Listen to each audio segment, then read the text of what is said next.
Welcome to Talk Cosmos, the show where Rose Minahan and her panel of guests bring you leading-edge astrology conversations through a journey of soul growth patterns connecting astrology's energetic cycles.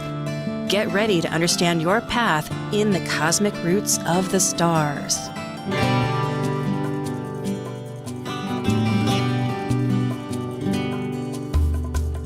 Hi, I'm Rose Minahan, host of Talk Cosmos, leading edge conversations, awakening your authentic self for soul growth. And really, this conversation has everything to do with that, because in just 5 days from now, on the 19th of November, we are having a Taurus Lunar Eclipse. That moon is actually quite a distance. It's at its apogee, almost 2 days afterwards. That's the furthest point from Earth.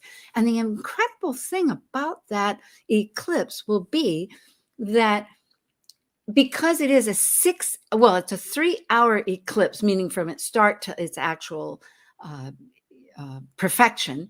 And then there'll be another 3 hours afterwards, a total of over 6 hours. It's the longest in 558 years, I believe. It's an incredible experience, which of course is always like a knowledge, and then the visceral experience is afterwards. And that's partly what we're going to bring in with this cosmic collaboration group that we will be talking with in just a few minutes. And we are in this energy of Scorpio. It's transforming times. We're leaving spaces, making space, you might say, for new rebirth. But we're still in this nodal period of time with the lunar eclipse between Gemini and Sag, and the messages are kind of mixed and gooey, we were kind of explaining, which maybe we'll be able to define, because sometimes it's just like, what mix are we in? But yet there's a lot of potentials.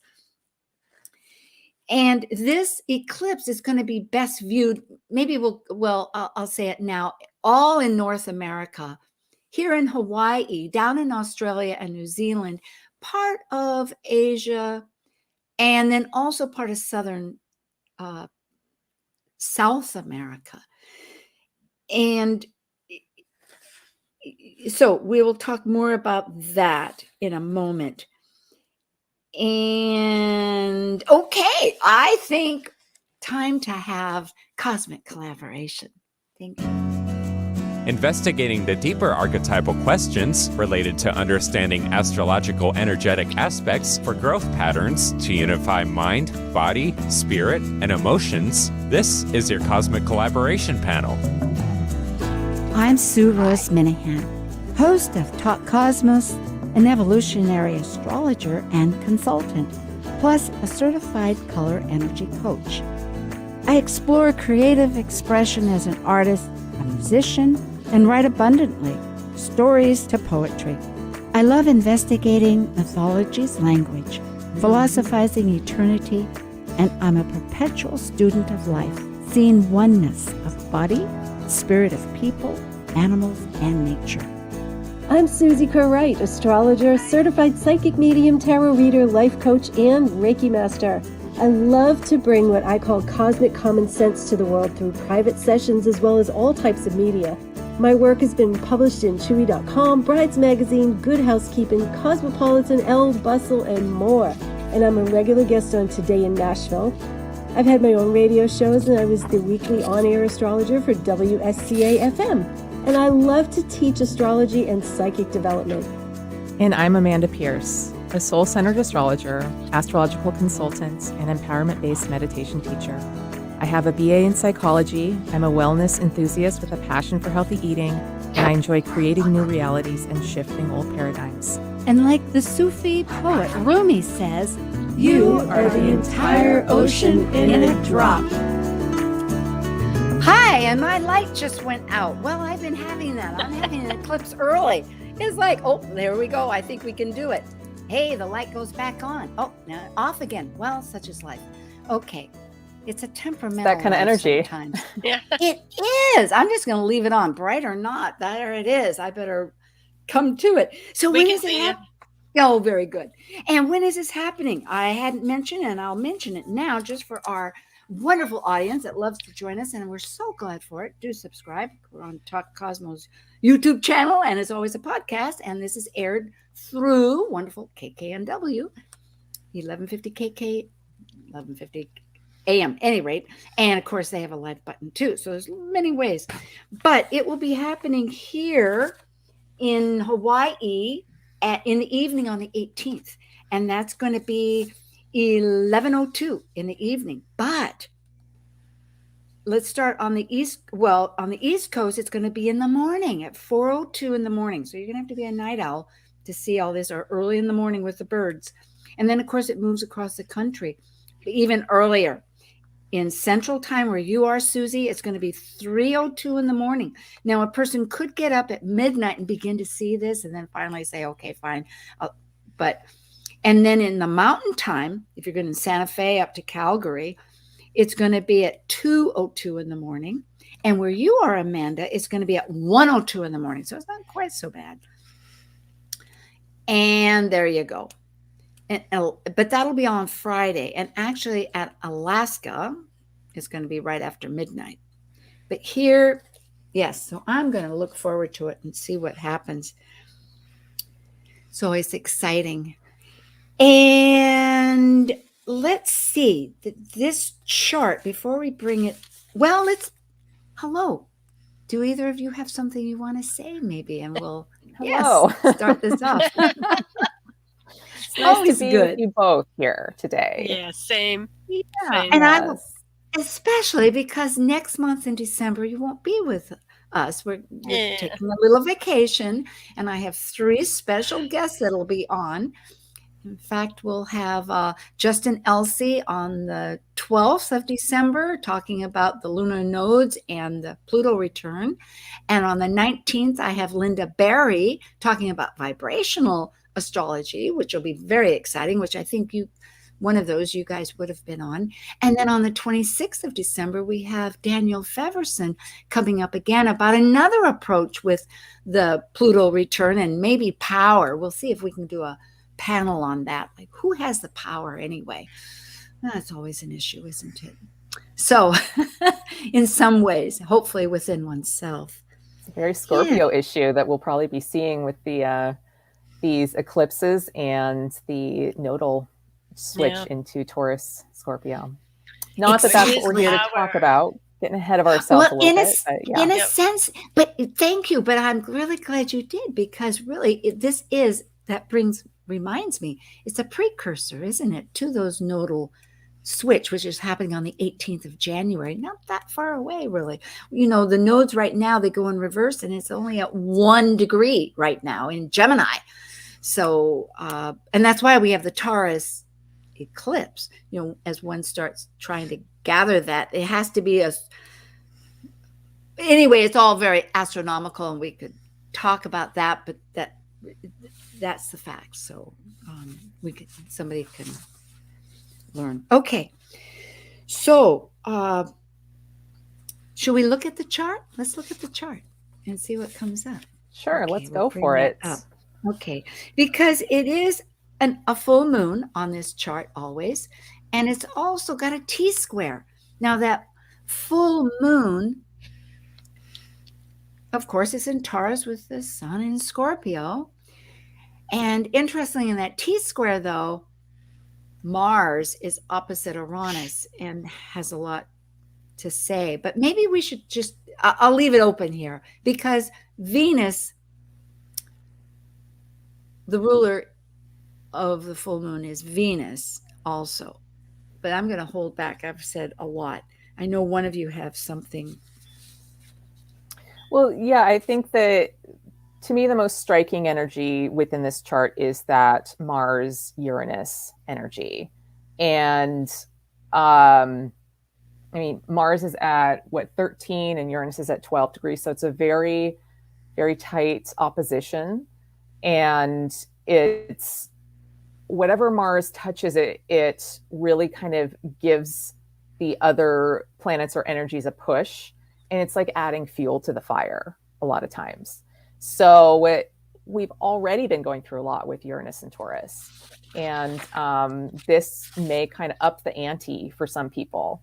And this isn't going to happen in everybody's lives, but if you have fixed energies, you're probably already seeing it, and it's probably already coming forward for you. Yeah, Crisis. for me, that's what this is about. This is that tipping point. It's the fire starter.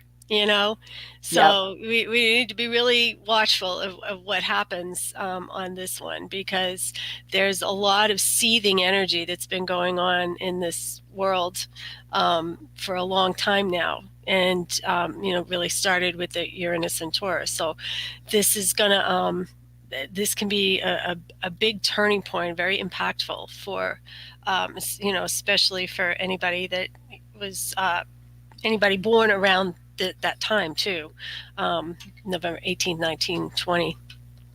This is eclipses are always kind of an opportunity for like a do-over, a turn, a change in life, and so like, what's coming though. See, that's the thing. It's like we kind of know, like I don't know what's, we don't know maybe necessarily, or we'll talk about it. I'm sure you guys have ideas, but what's going to blow, but something's going to blow. But we know that there's something going to blow because we've known that something's been wrong for a long time. Yes, right? and we hope for it in a weird way. Yeah, and another thing that I always remember about the difference between the solar and lunar eclipse is the lunar eclipses hit you in the feels. They get you in the feels, right? And so, and Scorpio can feel some stuff, and so can Taurus. And Taurus will stay on a slow burn, and so will Scorpio to a point.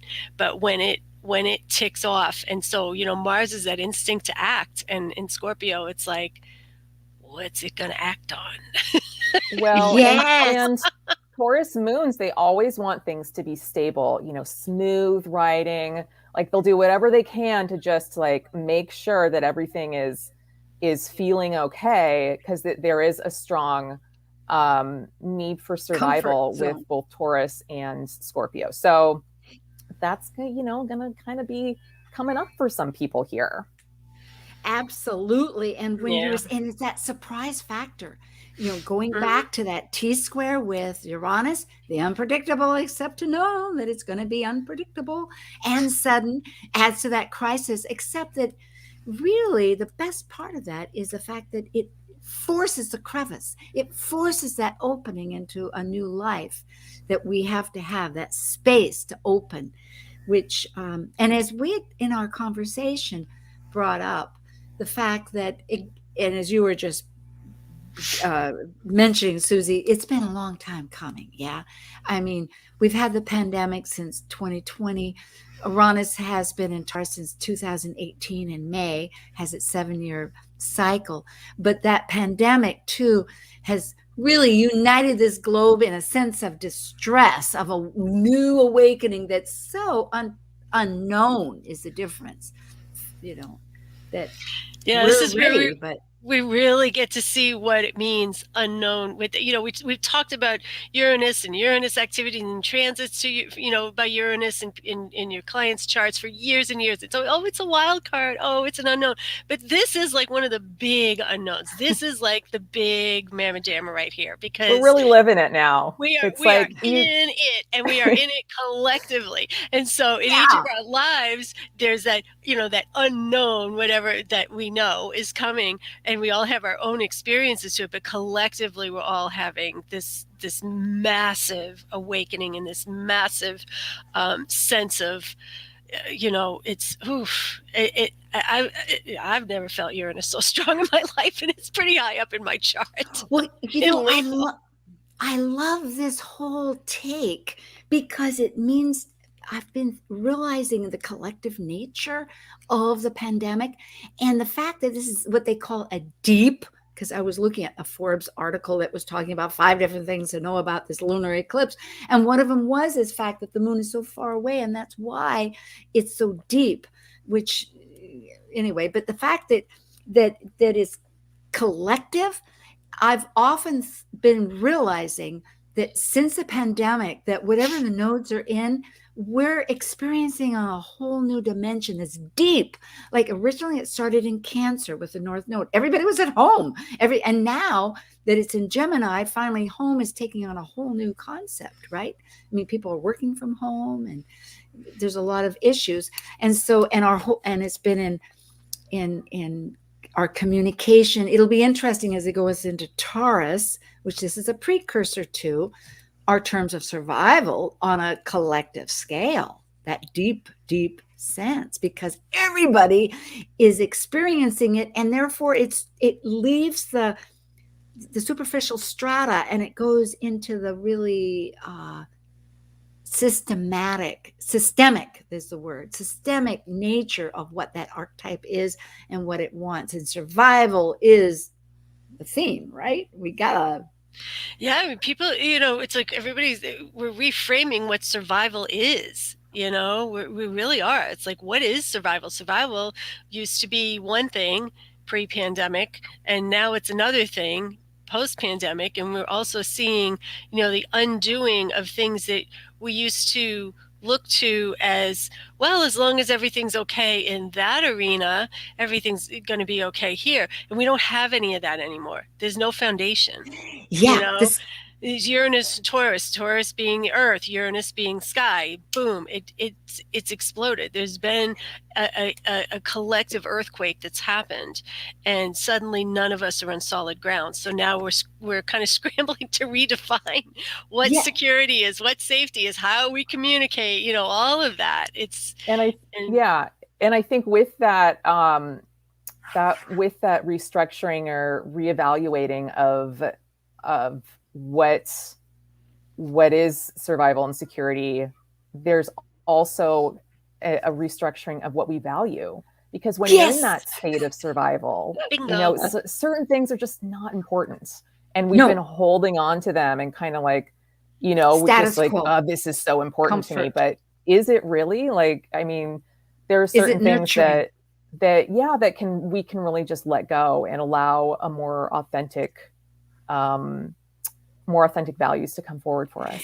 And it's hard. I love, on a personal nature, because this happens to be right on my moon. It's like, I know something's going to give. And so I can look ahead and go like, oh my gosh, like dominoes. Should I pull this one? Should I pull that one? Oh my goodness, what'll happen? It'll collapse. But the thing about it is that it's visceral. And when it happens, it's like that bolt of lightning that suddenly shifts things. And there's like, okay, that's how the cookie crumbles, which my father used to always say. Can't eat it now. Yeah, well, I feel like we've been on a journey with Uranus and Taurus, and it's an evolution of our experience, and I've been meditating on that, and I feel like what's coming forward for me is that there's a need to find stability in the instability. Like, how do we do that with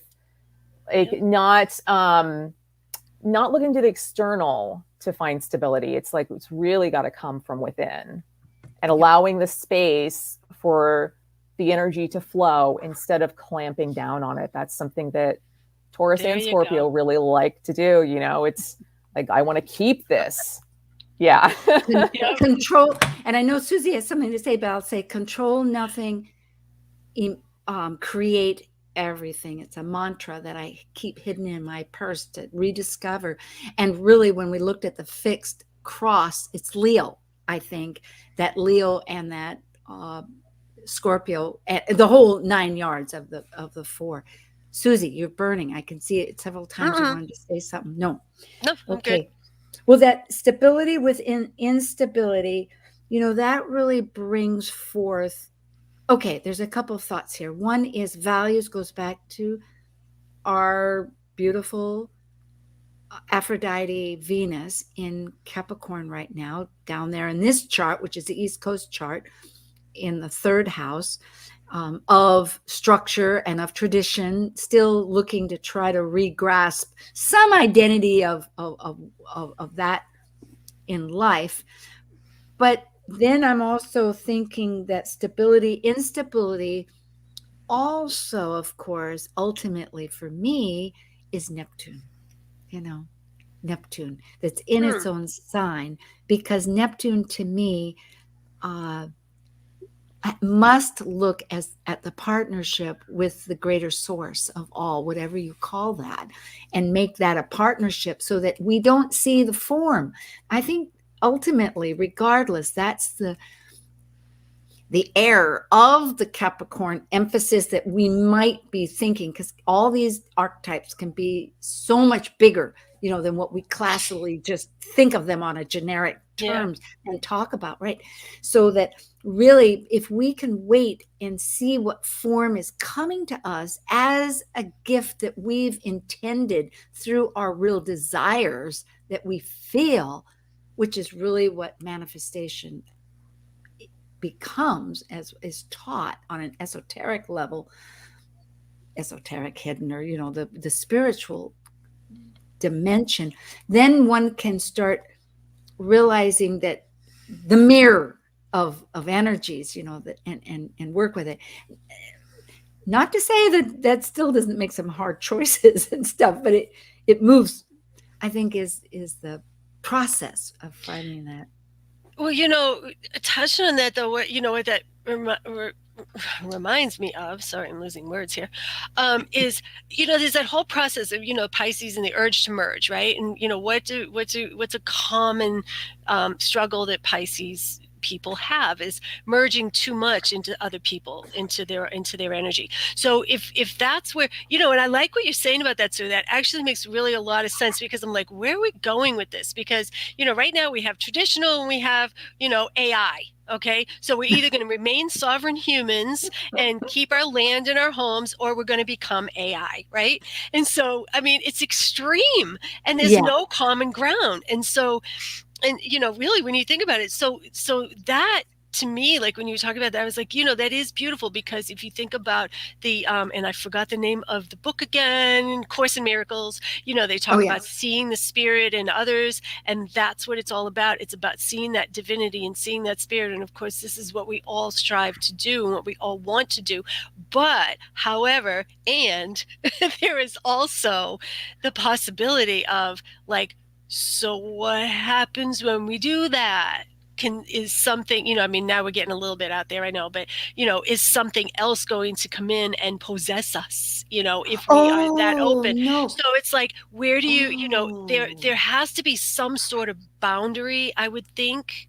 The boundaries are really important, I feel, when it comes to that, because if we're all going to be kumbaya and everybody's eating off of everybody else's plate, where's our sense of identity? And do humans even need that? I don't know. I sure like mine, so I'm not in a big hurry to give that up. But that's, I think, is the struggle. It's like these people that have genuine fear of merging with other people, and it's not that they're hateful or evil. It's just that it's like, okay, but who am I, and how do I do that without losing my sense of being?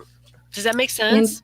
Well, it does, and it's not exact. And I think, though, that on a relates back when a person it's understanding what spirit is, because and I think of all the archetypes happening right now, because we are in this mutation time since last year with Aquarius, Jupiter and Saturn on the usher in this 200 year of air, and we're in that structure, 20 years at least, of social energies, which is also AI on one terms, that is like artificial intelligence, in all different ways, but also about the individuality. And so there is, and the consciousness of the community. And that's really, it's true, the struggle that we're having. And if so, we are in Mars opposite Uranus in this, with Saturn in Aquarius. So really, this conversation is very intuitive, I think, or appropriate to realize. And it could be that with the next nodes, this is further. Now, with that said, we have to remember Jupiter, though, our great once a year orbital planet, is going to shift signs into Pisces, which is going to bring out a lot of the imagination. We talk so much. I talk so much. I will take credit for that. But I do think on expressive terms. But you know what? Those are just words and tools to express what's really going within. And sometimes that's very tricky because our real messages, one could argue, are really in sensory perceptions that are more in feeling and more in pictures that take time to digest and express. And I think that will be partly what we're experiencing. So there'll be a lot of downloads, as they call, with this Jupiter in Pisces. Yeah, that will help and imagine. And there's other ways to express. There's poetry and music. And what is that? That is when words don't clinically, in my sense, give instructions, which are really, for me, kind of difficult in the first place. It's like, who says this and that? Yes, we all know it's left and right, but it can get complicated. Whereas words can also be used and have from the beginning of time, sonnets and poetry and epics and fables and all of this that allude to what this inner conversation is trying to express. So back to the merging. What time do we have? We have time. I can't see the clock. Any rate.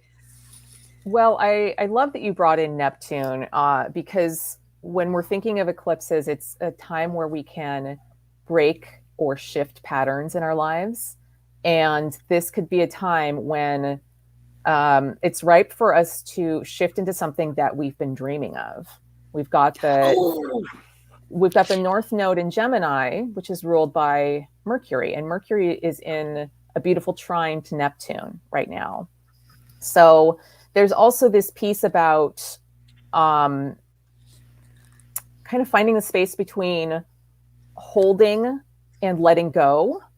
And this is actually something that was coming up for me in regards to the Uranus, Taurus, Mars, Scorpio energy, where there's this, it's like they seem like they're opposite things, holding and then letting go. But letting go is like, we need to let go so we can be free from our attachments.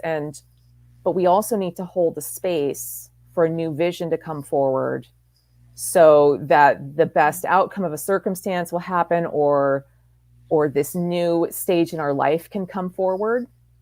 And with Taurus, we often get confused and we start to clamp down and hold on to things which aren't serving or us escape anymore. or just plain escape and not look at the truth of it.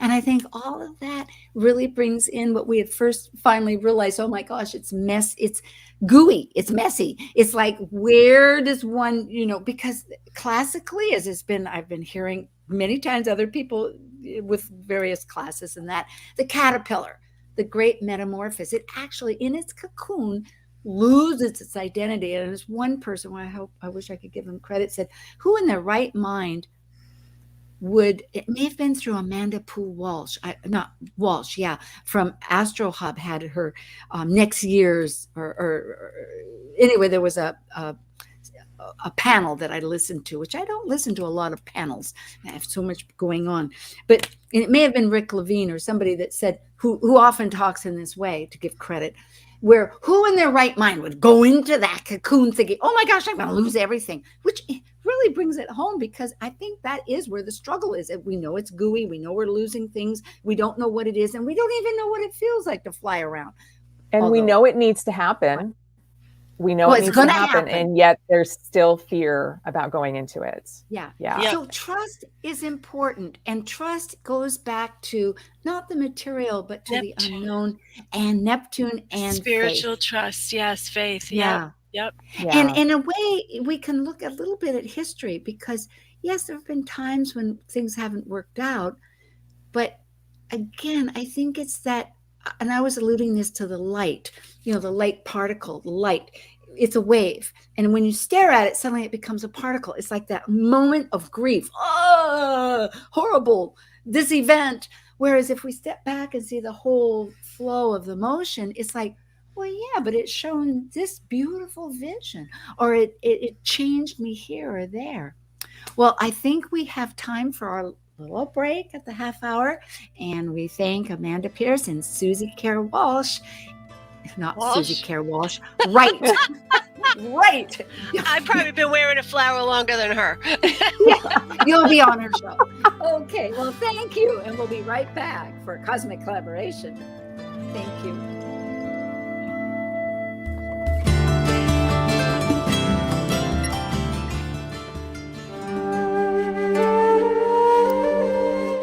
take a break from this week's edition of Talk Cosmos, let's take a look at this cycle's archetype.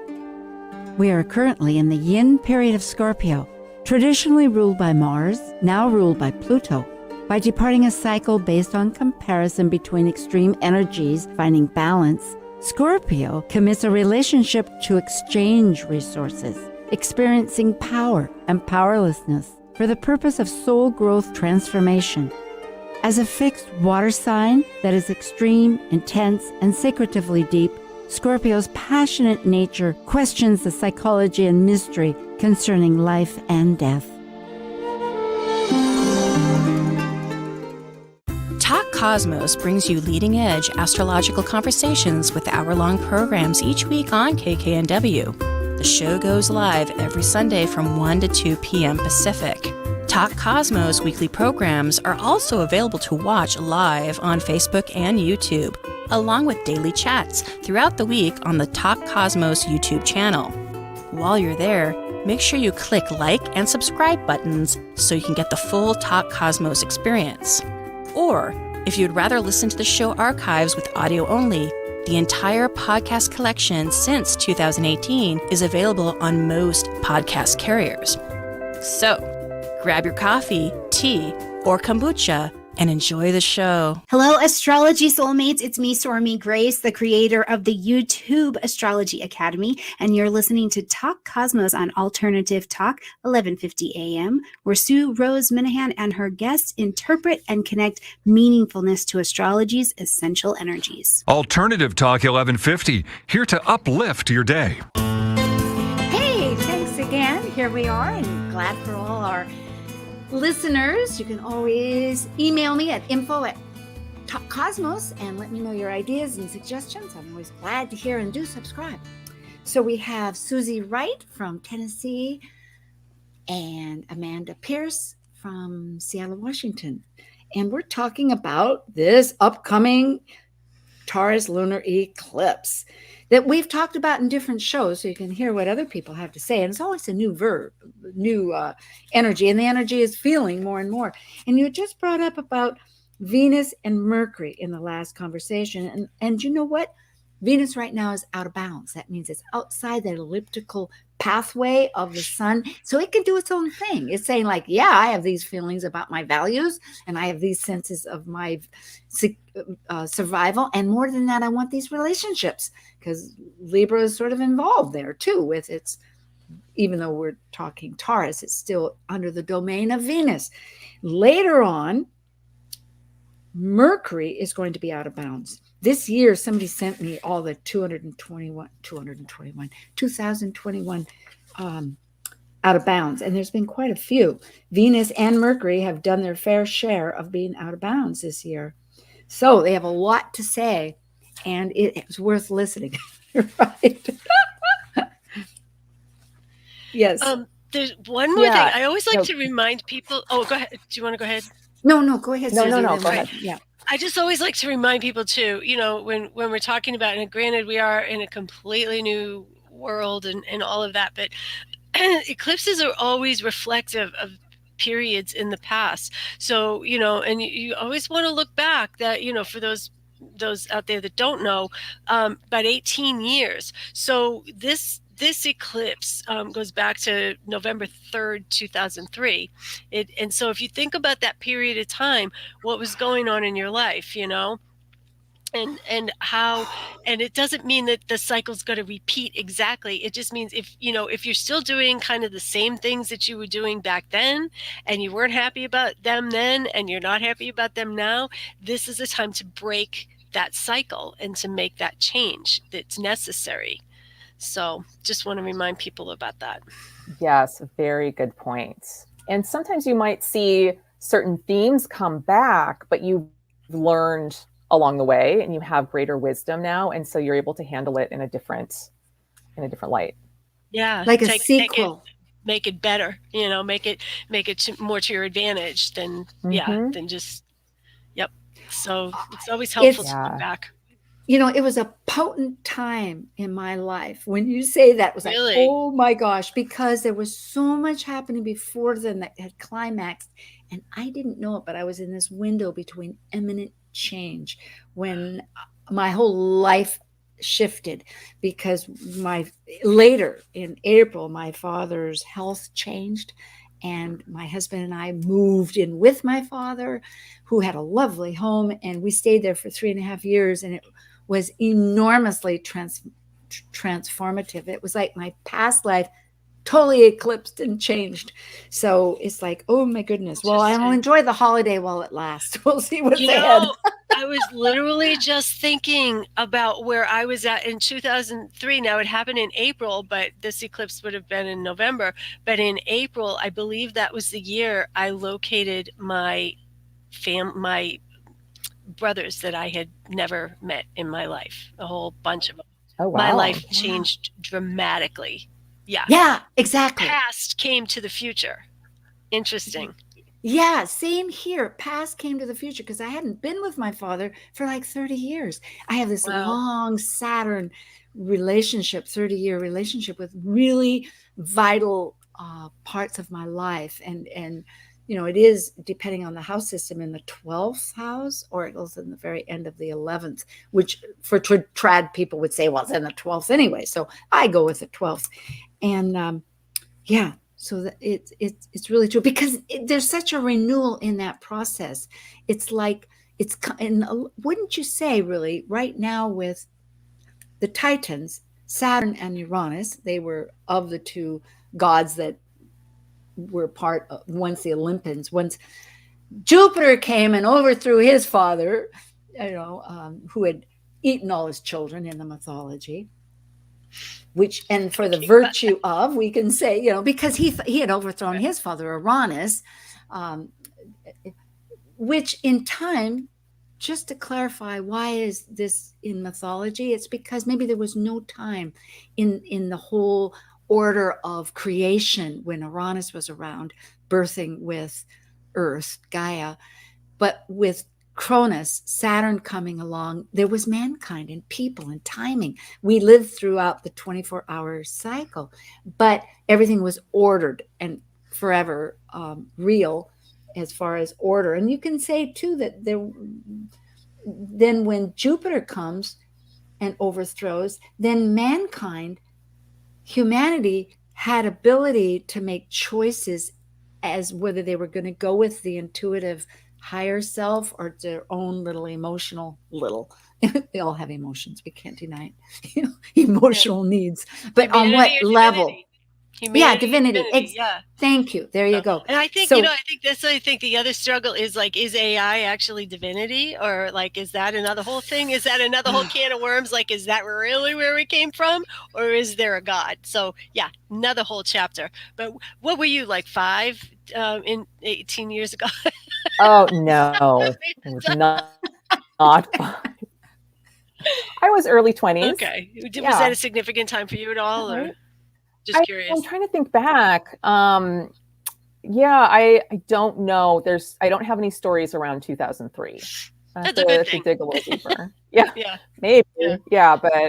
But this eclipse is definitely, I already know it's hitting me hard. So got and it's a lot about Saturn too. I think it does bring back to us a lot of Saturn, like however it is, and it could be on a familial basis, our father in some ways, whether it's his kids or his life or however it works, is that structure, that some kind of and tradition, like how is the new tradition happening in our life as far as roles. That has very much to do with Saturn too, because that is back to that T-square that we talked about before, of that energy, Martian energy, that's wanting to renew itself in Scorpio, of composting for new life to get empowerment against the other energies that have been toggling their working it out all year, and which are Uranus and Saturn, and will perfect on Christmas Eve once again. Well, and with that T-square, Saturn squaring both Uranus and Mars, it may kind of lead to scenarios where you're restricted in what you can do. Like there are only certain options for how you can move forward with things. So it's just something to look out for. And how can you stand in and hold these energies in the most responsible and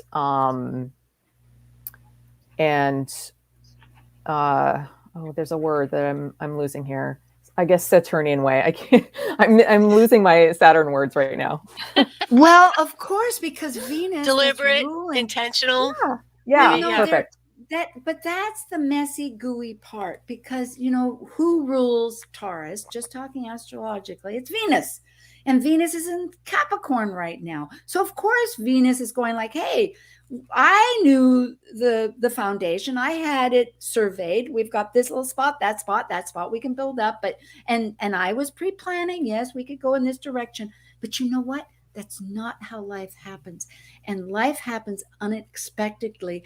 And what we predetermine, and I think this is a big lesson for Capricorn, is to let go of that form and realize that to trust that one could come up with forms, that one could think on their feet, that there will be an option that's available that somehow may be outside of the box, but can operate. Because what happens is that there's more of a wider spectrum available suddenly than what one had known before.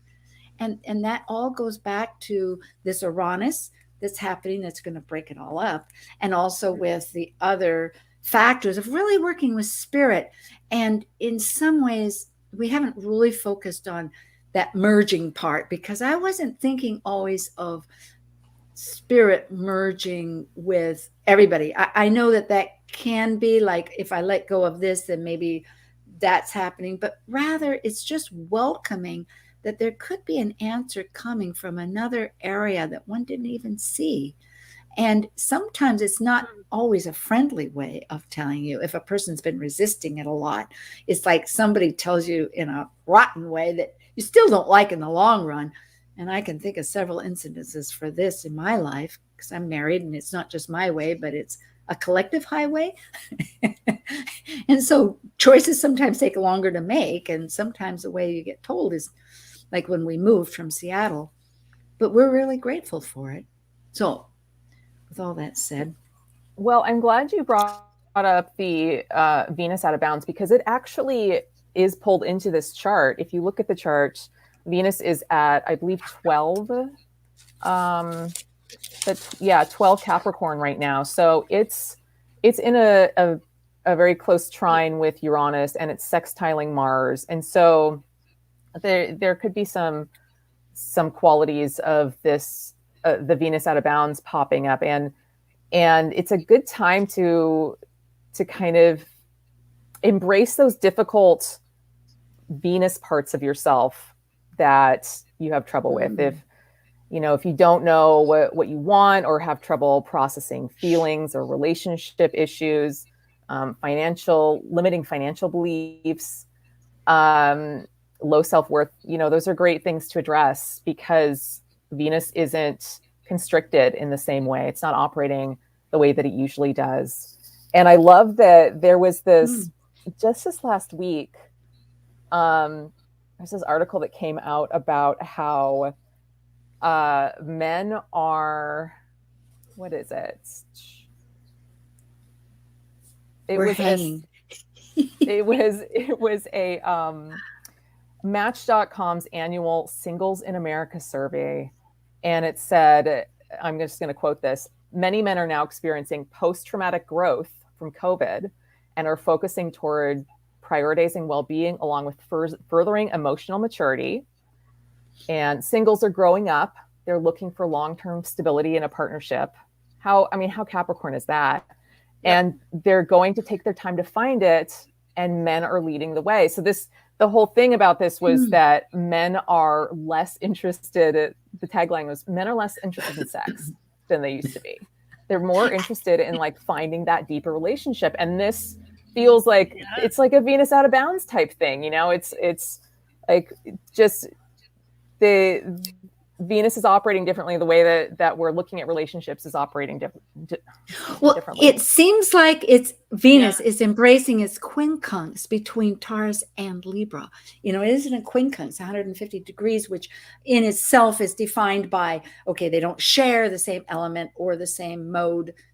One's fixed, one's cardinal, one's earth, one's air, just for that archetypal quincunx. But the fact is, they both want support, strength through a relationship.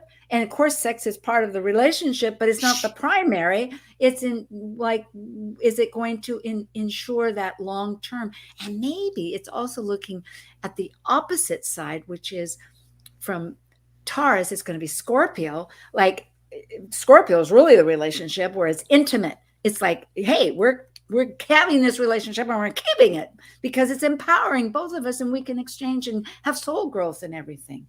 Yeah, so and Scorpio, really, it's like you often think about sex with Scorpio, but it is also about deep emotional intimacy. I just often think about it. It's just the Scorpio life.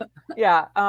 Yeah. And this goes back to like that whole like Uranus stripping away what we really value. And like when you're in survival, it really comes out what your values are. And so that was kind of like a nice and we can't do it alone. surprise. And that's the thing. And I know I'm jumping in, but Taurus has to remember they can't do it. Well, they can't have, thank you. They can't have survive by themselves. They would like to, but they can't. Yeah, but they can't. There's only so many resources that any one individual possesses. Can we really grow all the food that we have? Can we really support the entire house with everything? Well, to a certain point, but you still, if you're working, you have to hire somebody else to maybe go get your groceries. There's to that level, if you even think of the top strata of the financial part of trying to survive. It really gets down to there's something that gives. We need that interaction. And the species is interactive. Yes. I almost feel like this is maybe a weird thing to say, but I almost feel like Taurus is fine with working with other people as long as they deem them competent. You know what I mean? It's like Taurus, they can gel with other people. They can, but they have to have that respect. It's almost like a Capricorn. They have to respect that person. They have to, It's interesting. So they're looking for those things that are going to work for them, that are going to be consistent, that they can rely on, and that sort of thing. Strong. Yeah. It's almost like, are you going to help? Are you going to help with our survival? If not, get out of here. Yeah. So, well, that's a good thing. The same way, Yeah, I hadn't thought of that. Although this is the highest part, because it gets into that shadow part, which goes back to me a lot of the Neptunian, which is an important archetype. And I guess I should mention this, but there's like the weakness, like the escapism, and someone nurturing somebody. If they don't feel secure in themselves, they can help somebody that's insecure. And then again, it's the victim mode, and someone, all that baloney that hopefully more and more we're empowering to see that. And maybe this has a lot to do with that fear of merging that you had brought up, Susie, that I'm kind of grasping in context in certain ways, that if Scorpio does need, understandably, a strength to optimally exchange with for their strength, which is the polarity of Taurus, it's like if one has that victim mode, it is where you don't think that you don't see that really what's coming at you in your life is from your own making. It's your own intentional lack. That then there's a fear of, it's the whole 9 yards. So it needs little baby steps, very likely, but just somewhat the willingness to let go and experience that in some kind of elementary faith, and trust that oneself can make their own course in life, through and if you values. If you do address and accept and look head on at like, oh, I did create this, then you have the opportunity to change it. Ownership. To change it. Yeah. See, that's Ownership. one of my pet peeves about the way people talk about law of attraction, which is so incredibly powerful. It's, there's this myth that it's victim blaming, and it's not. It's empowering, because once you realize that you, in a conscious or unconscious way, mostly unconsciously, if it's, something you don't like, we're creating that result, co-creating that result, right? Then there's the power.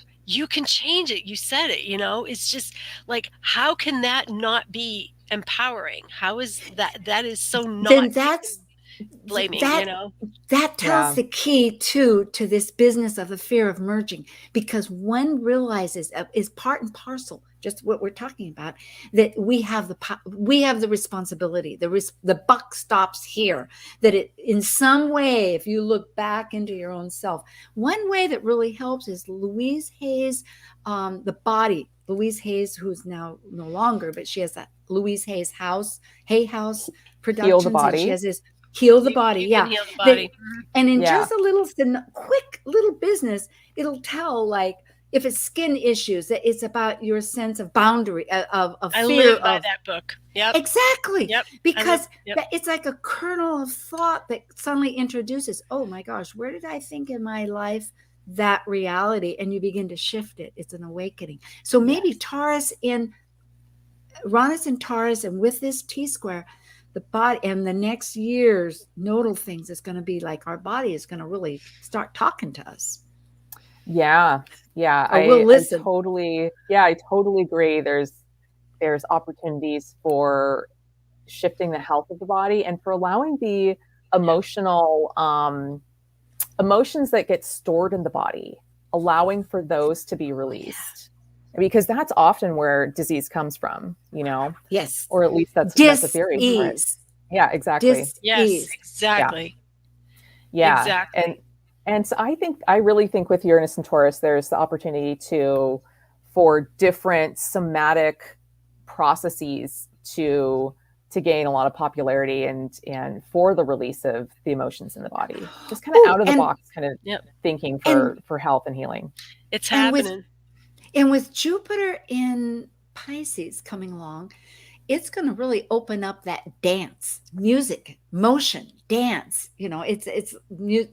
Pisces is all about, along with Taurus. Taurus is very music oriented when you look into what it rules and all of that. It's musicians often have a lot of Taurus in them.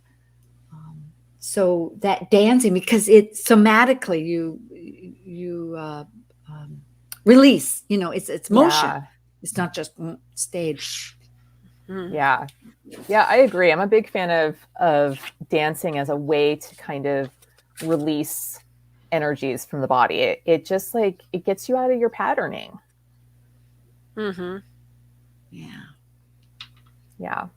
So that's a really great idea, Sue, for this eclipse, because we are trying we do have the option to break some patterns that may come forward for us at this time, and so dance your hearts out if you get the chance. Yeah, express it.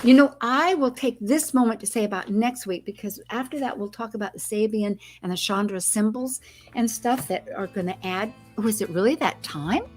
I have 5339. I can't believe it. Well, next week we have Tara All and Ashwin Subramanian, because they're going to talk about their astrology by moonlight. And I'm with Susie Kerr Wright and Amanda Pierce. I just can't believe that it's already that time. Wow. Well, we didn't talk about Sabian, but you can catch last week with Moonbeam Team. They did. And thank you. I'll miss you in December. But happy Thanksgiving. Happy Thanksgiving. Merry Christmas. And big solstice returns. And eclipse season. Here we go. Yes, ma'am. See you in the new year. Okay. Thank you for joining us on Talk Cosmos, the show where Rose Minahan and her panel of guests connect soul growth patterns with the energetic cycles of astrology. Be sure to tune in next Sunday at 1 p.m. Pacific Time to continue your journey through the roots of the cosmic pathway.